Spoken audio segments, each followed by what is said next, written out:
रोहन और उसका परिवार एक नए घर में रहने आए थे, जो शहर के बाहर एक शांत सुनसान इलाके में बना था। यह घर काफी पुराना था, जिसकी दीवारें समय के साथ पीली पड़ चुकी थीं और लकड़ी के फर्श पर चलने से चरमराने की आवाज आती थी। रोहन, जो हमेशा से ही साहसी और जिज्ञासु स्वभाव का था, इस पुराने घर की हर एक चीज को जानने के लिए उत्सुक था।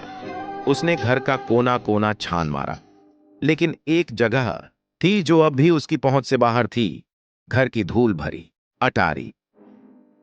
एक दोपहर, जब उसके माता पिता बाहर गए हुए थे, उसने अटारी में जाने का फैसला किया।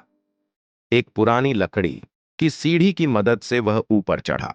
अटारी में हर तरफ मकड़ी के जाले थे और हवा में धूल की एक मोटी परत तैर रही थी। वहां रखे पुराने सामान के बीच उसकी नजर एक कोने में पड़ी लकड़ी की गुड़िया पर गई। वह गुड़िया अजीब दिख रही थी।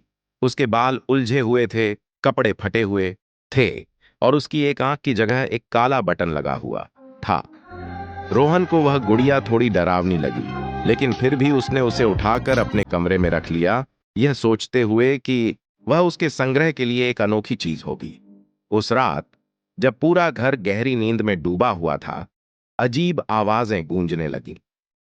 पहले तो रोहन को लगा कि सिर्फ पुराने घर की चरमराती लकड़ियों की आवाज है, लेकिन फिर उसे किसी के चलने की धीमी आहट सुनाई दी।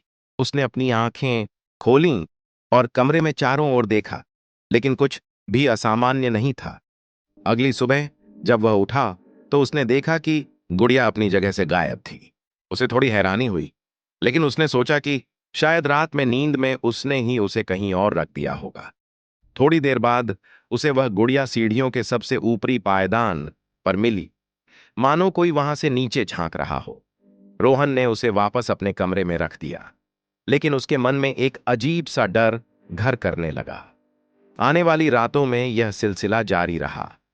कभी वह गुड़िया उसे किचन के काउंटर पर मिलती, तो कभी उसके बिस्तर के ठीक पास जमीन पर बैठी हुई। उसकी टकटकी लगाती बटन वाली आंख रोहन को घूरती हुई महसूस होती, जिससे उसकी रातों की नींद उड़ गई थी। एक रात बाहर जोरों की तूफानी बारिश हो रही थी। आसमान में बिजली कड़क रही थी और हवा के तेज झोंकों से खिड़कियां कांप रही थीं। रोहन अपने बिस्तर पर लेटा हुआ डर के मारे कंबल में दुबका हुआ था। तभी एक जोरदार बिजली चमकी और उसकी रोशनी में रोहन ने जो देखा, उससे उसकी सांसें अटक गईं। वह लकड़ी की गुड़िया उसके कमरे के दरवाजे पर खड़ी थी, ठीक बीच में। इस बार वह अकेली नहीं थी। उसकी बटन वाली आंख एक भयानक लाल रंग में चमक रही थी, जैसे कोई जलता हुआ अंगारा हो।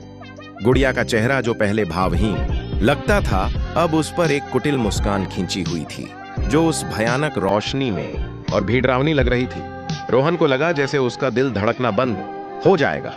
वह चीखना चाहता था, लेकिन उसके गले से आवाज नहीं निकल रही थी। वह बस उस भयानक दृश्य को देखता रहा, असहाय और भयभीत। आखिरकार रोहन के अंदर की सारी हिम्मत जवाब दे गई और वह जोर से चिल्लाया। उसकी चीख सुनकर उसके माता पिता दौड़ते हुए उसके कमरे में आए। उन्होंने बत्ती जलाई, लेकिन कमरे में कोई नहीं था। दरवाजे पर खड़ी वह डरावनी गुड़िया गायब थी। उन्होंने रोहन को शांत कराया और पूरे घर की तलाशी ली, लेकिन कुछ भी असामान्य नहीं मिला। उसके पिता ने अटारी में जाकर देखा, तो वह गुड़िया वहीं अपने पुराने कोने में पड़ी हुई थी, ठीक वैसी ही जैसी रोहन को पहली बार मिली थी। सब कुछ पहले जैसा शांत हो गया था। रोहन के माता पिता ने सोचा कि यह शायद उसके नए घर में बसने के तनाव का नतीजा था, एक बुरा सपना।